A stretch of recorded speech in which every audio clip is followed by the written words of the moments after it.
भद्राश्वनामकैलावृतपूर्ववर्षे भद्रश्रवोभिर्ऋषिभिः परिणूयमानं कल्पान्तगूढनिगमोद्धरणप्रवीणं ध्यायामि देवहयशीर्षतनुं भवन्तम्।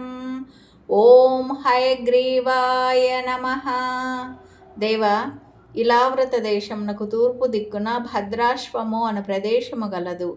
కల్పాంతమున అపహరింపబడిన వేదములను హయగ్రీవ రూపమున ఉద్ధరించిన నీవు అచట విల్లసిల్లుచుందువు. అచట భద్రశ్రవులను మహర్షులు నిన్ను స్తుతించుచుందురు. అట్టి నిన్ను నేను సర్వదా ధ్యానించుదును.